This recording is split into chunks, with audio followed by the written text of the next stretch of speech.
बर्तमान कथा आम जहाँ देखुचे जे बीजेपी रे गोष्ठी कंदल एते तीव्र व्यापक होइछि जे जना पड़ुछि जे बीजेपी विरुद्ध रे ही लढुछि। बीजेडी विरुद्ध लढ़िया परिवर्ते बीजेपी निज दल विरुद्ध रे ही लढुछि कारण तांको दलर बहु लोक बहु कर्मी बहु नेता सेमानक द्वारा सिलेक्टेड होता प्रार्थी मान विरुद्ध रे रणहुंकार देइछन्ते एवं सेमानकु माने बाटरे हाटरे एक्सपोज करने को आरंभ कले। तेणुक यही जो सिचुएसन है सिचुएसनटा जे बीजेपी में निहाती मरणात्मक हम ए सन्देह ना। पर्टिकुलाली आम जो देखा दिलीप राय विरुद्ध राउरकेला प्रचंड विद्रोह आरंभ होती।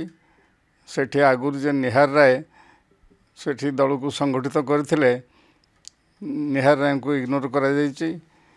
दिलीप राय जे कि आगुरु राउरकेला निर्वाचन हारी थिले तांको ही प्रार्थी करा जायछि जो कि माने जनविरोधी हवा एवं तांको दलीय कर्मी मानक द्वारा और नेता मानक द्वारा विरोध हवा गोटे स्वाभाविक घटना परिणत है।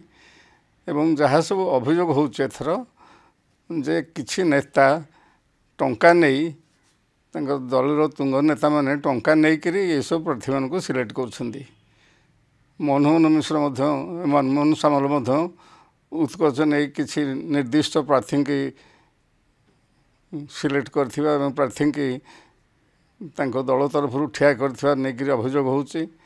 तेणुक यही जो परिस्थिति रे बीजेपी आगामी निर्वाचन में किभली भाव निर्वाचन को फेस कर जनसाधारण को फेस कर सेटा ही दल पे गोटे बड़ प्रोब्लेम रूपे देखादेला।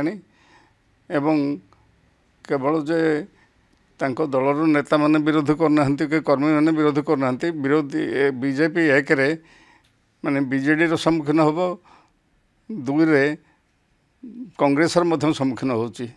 तेणुक यही जो परिस्थिति रे गोटे है जातीय दल आ गोटे है प्रांतीय दल सेमानकर केमिति मुकाबिला करिवो एवं जो मैंने बर्तमान विरोध कर भितर बहुत अच्छा माने विरोधी दलर जिते लोक विरोध करना निज दलर बहु लोक बर्तमान विरोध करने आगे आसले।